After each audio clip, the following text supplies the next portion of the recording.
आज के इस अंक में हम दांतों से संबंधित विकारों के बारे में बात करने जा रहे हैं। और सबसे बड़ा एक विषय और भी इसमें आता है। जब भी दांतों की बात होती है तो सबसे पहले हमें ध्यान आता है कि हमारा टूथपेस्ट कैसा है, यानी हमारा जो मंजन है।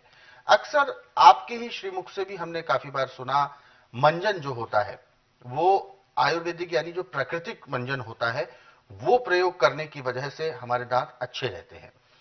मंजन किस प्रकार का होना चाहिए? जो टूथपेस्ट इस्तेमाल किया जाता है उसमें क्या कुछ खामियां या क्या कुछ कमियां ऐसी रह जाती हैं जो मंजन की आवश्यकता पड़ती है? देखिए, जितनी भी एलोपैथिक दवाइयाँ इनमें मरे हुए जानवरों के हड्डियों का चूरा होता है।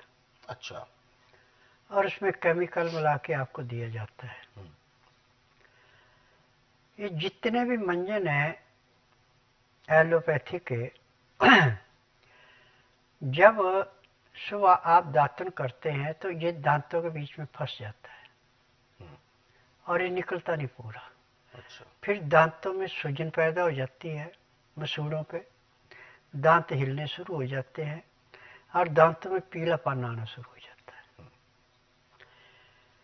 परंतु जो हम खुद जड़ी बूटियों से मंजन बनाते हैं, दांत तो मोतियों की भांति चमकते हैं। मसूड़ों की सूजन, दांत का हिलना ऐसे मजबूत होता है जैसे रोड़ी बजरपुर सीमेंट मिला के कोई चीज जाम कर दी जाती है, बिल्कुल हिल नहीं सकती, ऐसे मजबूत होते हैं।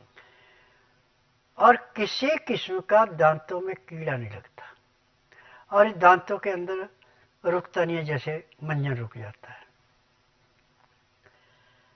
अब मंजन जो है बीमारी के हिसाब से कई तरीके बनाने के, परंतु जिनके मसूड़ों में सूजन है, मसूड़ों से पस आती है, खून आता है या खट्टी चीज बर्दाश्त नहीं करते दांत, उनके लिए मंजन सबसे अच्छा है कि नींबू को शिकंजी बना के जो उसका सूखा छिलका बचता है उसको छाया में सुखा दें। छाया में सुखाने के बाद जब अच्छी तरह सूख जाए तो उसको जला के राख बना लें। इस राख को बारीक कपड़े से छान करके और इसके साथ जितनी राख है उतना इसके अंदर सिंधा नमक या काला नमक मिला दें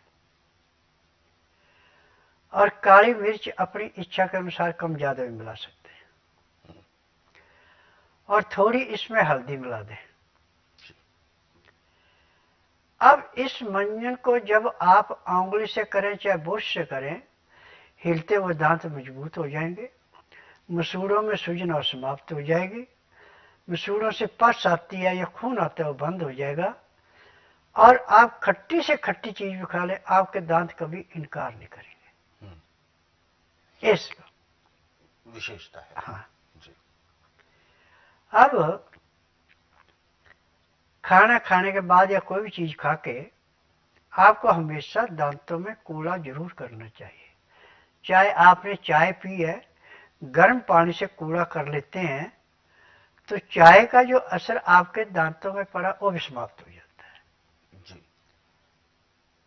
और यदि आप सुबह शाम दोनों टाइम मंजन कर रहे हैं तो आप लक्कड़ पत्थर जो मर्जी खाएं, दांत कभी इनकार नहीं करेंगे चबाने से। जी। और ऐसे जब मंजन करते आप एलोपैथी के बनाए हुए कोई भी दांत मंजन है उसका करते हैं तो दांत सख्त चीज को चबाते नहीं ठीक। ये बहुत बड़ी कमी है। जी।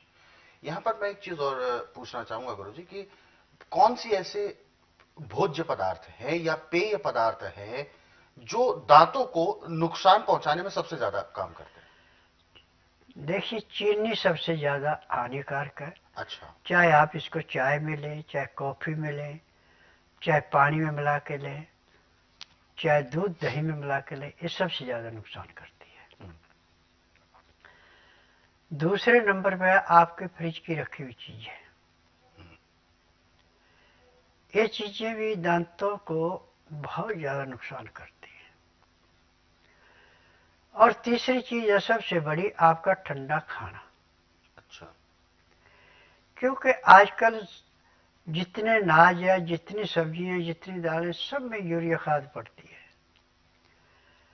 यदि ताजी ताजी बनी हुई चीज खा लेते तो उसका तो कोई इतना गलत प्रभाव नहीं पड़ता, परंतु एक बार ठंडी होने के बाद भले उसको गर्म करके खाएं, ना तो ये पचती है और दांतों में बहुत ज्यादा इसका दुष्ट प्रभाव पड़ता है।